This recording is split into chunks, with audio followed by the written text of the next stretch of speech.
let's talk about one-on-ones. So these are, in your opinion, one of the most powerful tools that you have in order to Yes. influence performance. Yeah. So there's two different ways that I structure them depending on who I'm working with, leaders or reps.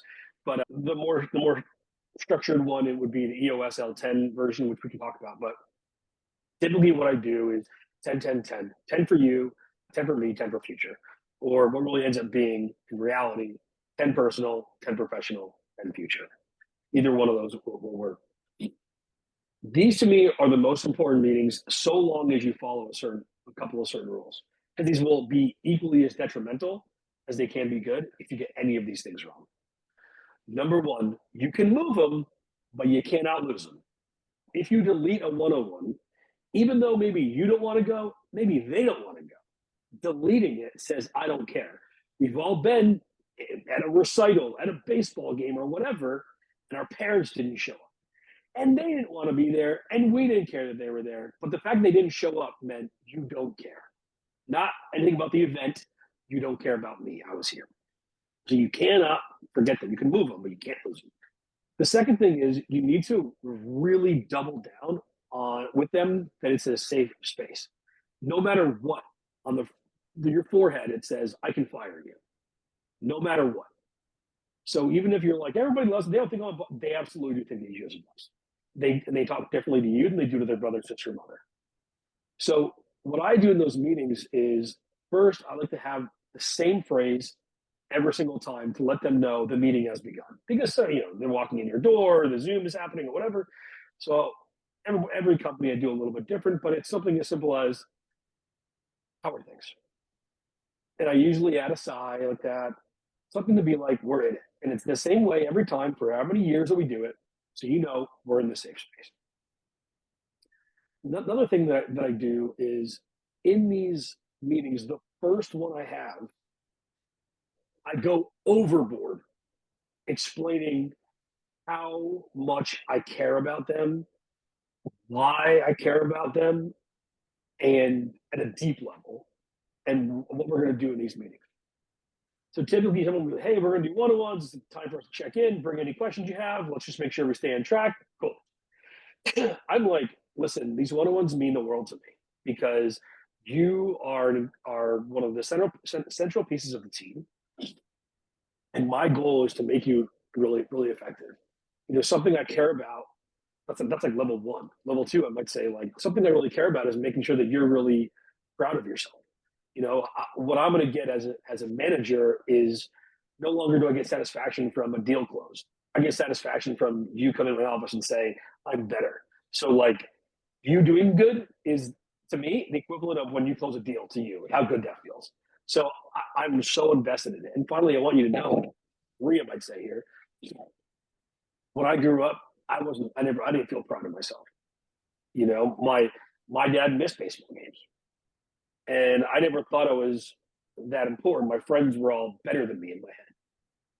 And so I've made it a sort of secret mission of mine, or it's sort of oozed out of me eventually, that the thing I'm on this planet for is to make sure that no one ever feels like they're not proud of themselves. And if I can use 30 minutes a week to make you more proud of yourself because you become better at your job because of things I can support you with, I'm doing what I should be doing. Now imagine you hear that. You're like, holy cow, I get it. You care about making me better at my job. But I'm having to triple down on that and really explain the why, because they still will see me as, that was very nice, but I know you can fire me. So you have to kind of go 10 steps over the line just to get them to see where the actual line is so they understand how much you care about it. But let me take a second to explain the 10, 10, 10. So the first 10 minutes are personal. How are you doing? How's everything going with your family? What are some things you got going on outside of work? What are some things that you've been struggling with? And you might bring in some stories of yourself, and that's cool. Personal, or the next 10 minutes, professional. This is when you're going to be saying, how's your workload? Is anybody pissing you off? Are there any things you're trying to accomplish that are just like annoying? Are there any meetings you're in you don't have to be in? What was like one of the tougher things you've had to deal with over the last week? To understand some of their challenges at work. And then the future is, What do you care about? What are you trying to get better at? Cool. What are a couple things that are holding you back from doing that? What's something you could do to try to resolve that? I'm going to give you this as a resource. Are you cool with that? So that's the actual coaching framework at the end there to coach them to do whatever it is that you want to do. Now, I'll just make a caveat here to say I've said you can do one-on-ones 3 different ways: 10 you, 10 personal, 10 personal, 10 professional, 10 future. I've also said you can do the L10 version. I've also said you could do 10 you, 10 me, 10 future.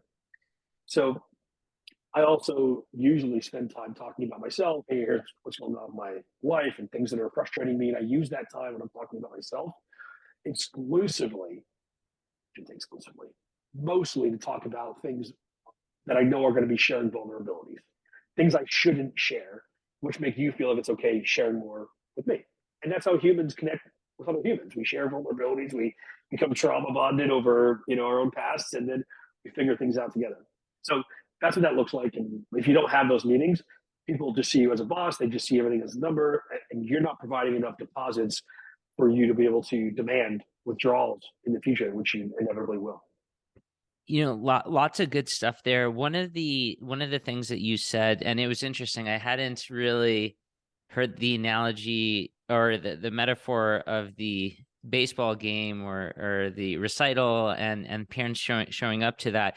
What do you say if you have, and maybe this is a parenting question in disguise, but like what do you do if your son, daughter, your child says, I don't need you to come to the recital. Like, don't come. Do you still go? And there's a subtle thing here too, right? It's just like, I don't need to do our one-on-ones. I don't come in with topics. And as a matter of fact, we do them too often. Can we do them less often? Like, what do you do in those situations? Do you listen to them? Yeah, so yes and no. You have to still show up to the baseball game and the recital first, and then B, this is all sort of dictating your values to you. Like if I say to you, it's okay for us to miss the one-on-ones, then suddenly you feel okay to say, well, can we miss pipeline reviews? And is it okay if I miss the Monday morning meeting? And is it okay if I don't show up to this meeting on time? All the structures start to break down. So you have to show up. You can adjust them. I've said, listen, if someone really pushes back, I'm like, let's make them 15 minutes, or let's do them every other week. But I don't love that. I only do that for like a top rep who I want to retain, and I don't want one-on-ones to come up in the exit interview as a reason that they left. But what I would say to them is, listen, these one-on-ones, I'm going to drive. I don't want you to feel like you can present or prepare anything.